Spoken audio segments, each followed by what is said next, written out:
ઉપરકોટ આવ્યા અને વરસાદ જોરદાર ચાલુ થઈ ગયો.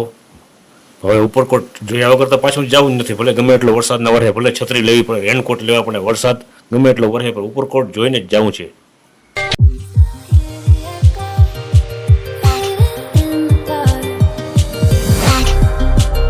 ઉપરકોટની અંદર આપણે પ્રવેશ કરી ગયા છીએ. હવે આગળ જોઈએ.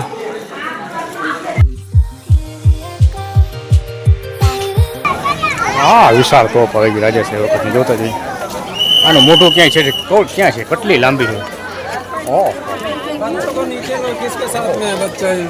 હા, ફૂટેને ભાઈ ઉડાડી ક્યાં. હા, મોટી તોપના બધા બચા છે ઝીણકા ઝીણકા. જો આ ઓલી મોટી તોપ તમને દેખાડી ને, એના ઝીણકા ઝીણકા બચા આવ્યા છે ને. આ કમલના ભાઈ કેમેરામેન જરાક આ તોપ દેખાડો તા. કવડી લાંબી તોપ છે, પબ્લિકને જરાક દેખાડો તા. અવડી મોટી આ લાંબી તોપ છે. આ તોપની અંદર દારૂગોળો ભરાય અને એ દારૂગોળો ફૂટે તો અવડી મોટી લાંબી તોપ છે. તમે કેટલો દારૂગોળો જોતો હોય અને દારૂગોળો ફૂટે તો કેટલી લંબાઈ ને કેટલી જગ્યાએ જઈને પડતો હોય. તમે વિચારતા કરો. જ્યાં પડતો હોય ને ઉડાડી જ દેતો હોય ને, ભૂકા જ બોલાવી દેતો હોય ને. ગુફામાં બીક લાગે. ગુફા જ કયો ને, ખરેખર નહીં, ખરેખર ગુફા જ છે. જોતા ખરી આમાં ભયંકર બીક લાગે. હું ભણકારા પડે.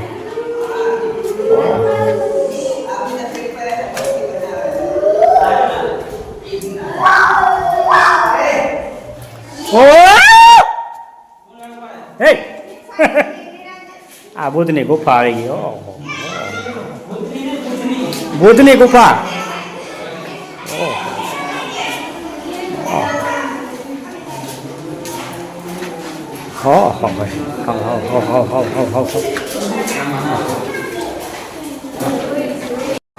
હા, હવે બુદ્ધની ગુફા છે. જોઈએ હું હોય આમાં. હું કોઈથી ગયો નથી. હું નીકળે બુદ્ધની ગુફામાંથી. આમનું જવાનું કીએ. હા, તો તમે અઘરીનું બહુ છું. હા હા ભાઈ, ભયંકર.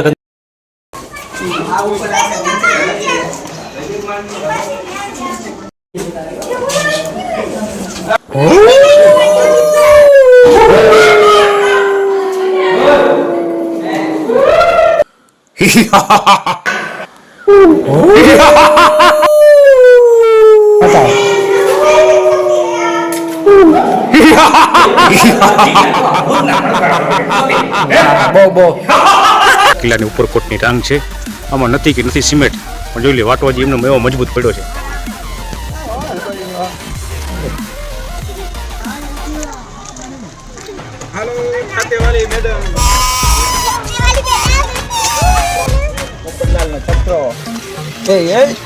તોપ બારી છે. જો આ તોપ બારી શું કહેવાય? અહીંથી તોપું ફોડતા. ડોકું ધરતા ભાઈ, ડોકું ધરતો. ડોકું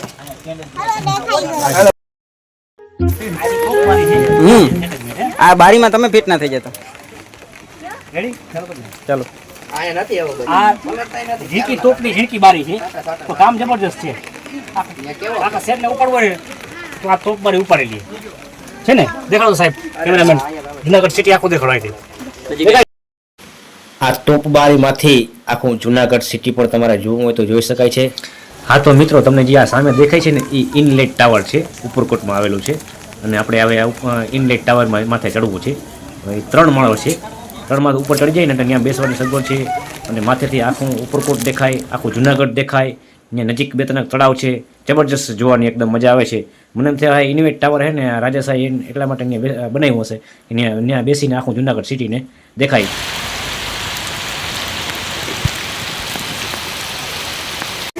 આખું જુનાગઢ દેખાય છે.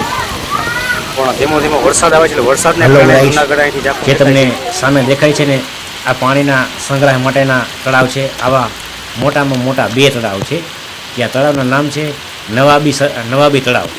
જે આ ડુંગરના ઝરણામાંથી પાણીનો સંગ્રહ થાય ને, એ પાણી બધું ભેગું થઈ અને આ તળાવની માલિક પર આવે છે. અને આ ઉપરકોટમાં જે તળાવ છે ને, એ તળાવમાં પાણી ભરાય. અને પાણીનો સંગ્રહ એટલો બધો છે કે આમાં લખ્યું તો છે 8 લાખ લીટર પાણી આમાં સમાઈ શકાય. કેટલું? 8 લાખ લીટર પાણી સમાઈ શકાય. એ સમયમાં આ પાણીની સગવડ લોકો રાજાશાહી વખતમાં એની કઈ રીતે કે પાણીની સમસ્યા થાય તો આપણે કંઈ ઉપાધિ ન રહીએ. અને ડુંગરના ઝરણામાંથી પાણી આવે ને, એ પાણી કુદરતી પાણી આપણે પી શકીએ.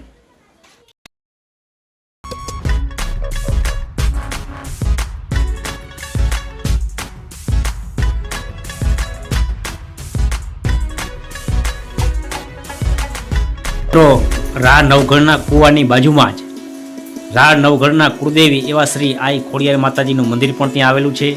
અંદર ડુંગરની અંદર બખોલમાં છે. તમે ક્યારેક જાઓ તો જરૂર રા નવઘણના કુળદેવી શ્રી ખોડિયાર માતાજીના દર્શન કરજો. આમ તો માં જોગમાયા બધેના માં ખોડિયાર માતાજી છે, પણ માં ખાસ કરીને રા નવઘણના કુળદેવી એટલે ખોડિયાર માતાજીનો ત્યાં મંદિર પણ આવી ગયું ગુફામાં. પણ તમે જરૂર ને જરૂર ચોક્કસ દર્શન કરજો. ભાઈ ના પડે છે. આ કબૂતરના ગોખા સ્પેશિયલ બનાવ્યા છે. અડી કડી નવકોણ કૂવો, આ અડી કડી નવકોણ કૂવો, નવકોણનો કૂવો છે. જો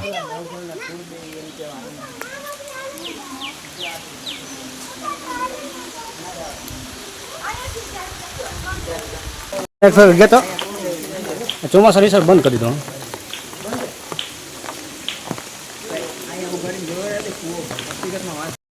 મજા આવી ગઈ ને? અને આજનો આ નજારો કેવો છે દેવસીભાઈ? કેવો નજારો? નયન રમણીય નજારો આજનો દેવસીભાઈ કહે છે. આ ઉપર કોલેટમાં આવી અને તમને કેવો આનંદ આવ્યો? બહુ મજા આવી ને? વાહ વાહ વાહ વાહ.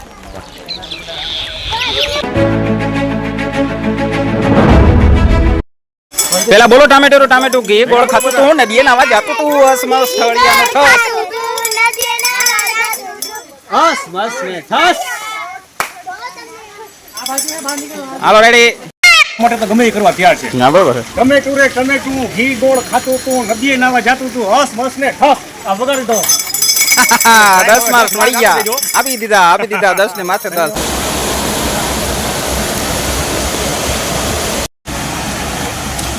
પાણીનો ધોધ જોતા ખરી ક્યાંથી પડ્યો હવે?